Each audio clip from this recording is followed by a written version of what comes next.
Phillips back. Raph in attack, which is slightly unfortunate for Jack. But with Cooper around to pick up the slack, their defense we shall ransack. Pace, power, precision is the Jesse Marsche way, but a clean sheet is what I'm gagging for today. Well, technically tomorrow when you're watching this. Can we make it 3 wins on the spin for the first time in over 10 months? Or will we turn up and get ran through by those red and white What the? Who the hell messed with my script? Tell you, I'm going to be giving some ass whoopings in a second. Anyway, on with the rest of the video. With the tales of Brentford and Newcastle looming and Everton so far up our arse they can't see the sunshine, 3 points are imperative. We need them, and we need them now. Now, first of all, let's have a little look at the team news. As I stated before, Raphinha makes a return to the side after a short spell out with COVID. And I know there's a lot going on with him right now. Is he going to transfer? Is he not? Is he going to sign a new contract? It really looks like he's out of the door this summer. But for me, he has to walk straight into that side. He's got too much quality. He is by far our best player, and we have to get him in there. Have to. And the big news for Leeds is, of course, that Phillips and Cooper are back, and we might actually keep a clean sheet for once. I know, that's probably a delusional thought, but hey, at least it's nice to think like that. It's comforting. We've seriously lacked leadership at the back this season, though, so I know he's come under a lot of criticism, some of which even from me, but I think Cooper has to get at least 30 minutes plus tomorrow. At least. As for Kalvin Phillips, he is going to be key in that midfield battle,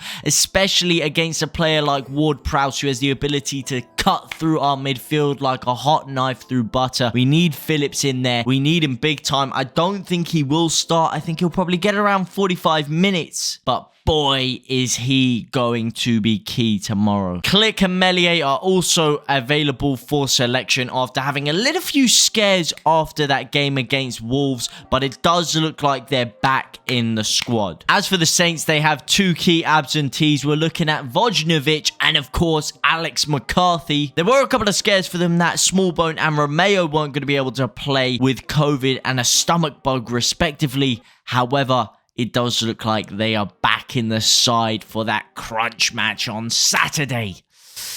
Now, look, I think we have a very, very, very good chance on Saturday. I really like the way Jesse Marsche has got us pressing. We press together very well as a cohesive unit. And a side like Southampton are a team that are quite slow in their build-up play. And I feel like if we do press in numbers as a 4 with Rodrigo, Raphinha, potentially Klich shielding in there as well, then I think we could cause them some serious problems and really hit them on the counter press. Our creativity has also actually been extremely underrated since Jesse Marsche has come in. A lot of people are saying it's a lot slower, a lot more placid, but what it is, we're actually linking the play together between the midfield and the attack a lot better. Klich and Rodrigo, especially in that pocket, I really think they could cause Southampton some dangers on Saturday, and I'm really looking forward to seeing them, especially Rodrigo. But as you know, there's one thing that I really want, that I am dying out for more than anything. It's a goddamn clean sheet. I'm tired of the crumbs. I'm tired of the sweat. I'm tired with these sticky goddamn bed sheets.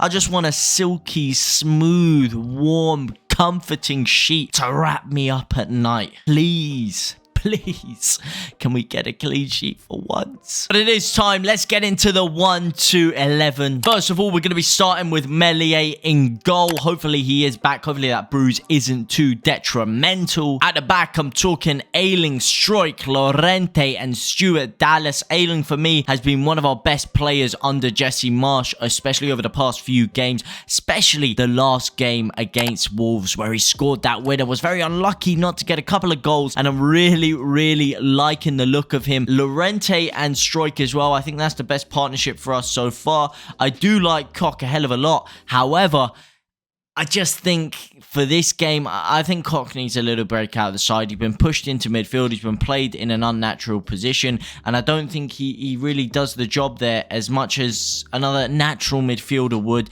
And I think he just needs a little bit of time out of the squad. And I don't think I need to use any words to describe Stuart Dallas by now. In the midfield too, we're going to be having Forshaw and Mateusz Klich. It goes without saying. But Mateusz Klich especially, I really hope he's back from that concussion substitution. Because creativity-wise, he's so underrated for me. And especially in that midfield battle, I think he's very robust. He's very diverse. He's got a great radar on him. And I think he's actually been the most impressive midfielder we've had over the past few games. It does go without saying, though, that I do want my boy Kalvin Phillips on there in the 45th minute. I don't know yet who I would change him for. I want to see how we perform on Saturday. But I will be taking one of those two out for Phillips at half time. As for the three, we're going to be going with Rodrigo, Raphinha, and Daniel James. I am going to give Jack Harrison a little dropout. I know Jack Harrison has arguably been better than Dan James under Jesse Marsche, but I do just want to give him a little bit of a rest. I want to see what Dan James can do with his pace against someone like Kyle Walker-Peters, who I think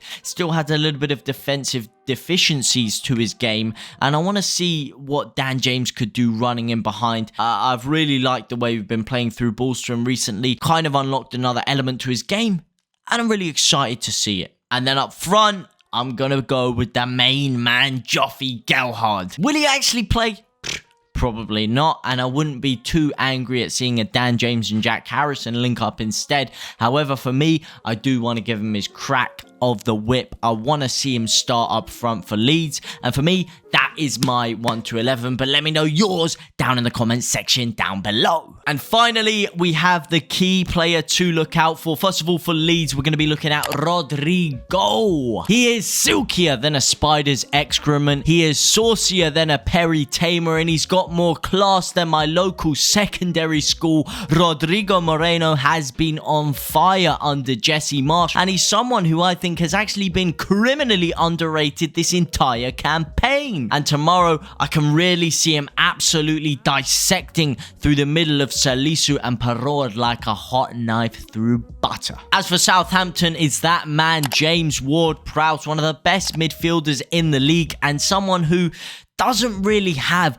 blistering pace, but once he gets going, oh boy, it is very, very hard to stop him. And we have a lot of trouble dealing with the midfield runners as a club, which is why I think it is so important that we do get Kalvin Phillips back in at least after the 45th minute to try and counteract someone like James Ward-Prowse. Leeds also really struggle to deal with set pieces. Once that ball gets lobbed into the box, we show about as much composure in dealing with it as Will Smith when someone makes a joke about his wife. And if there's anyone on the pitch that can deliver a mean set piece, it is James Ward-Prowse. So we just really have to look out for him. But overall, I do think we will win. I think we will finally get that clean sheet. I'm going for an absolute romping. I'm going for 3-0 Leeds United. Let me know your score predictions down in the comments section down below. For now, guys, thank you very much for watching. And that's been your boy JT. It has been South Stand Stories. And I'll see ya very, very soon. Au revoir.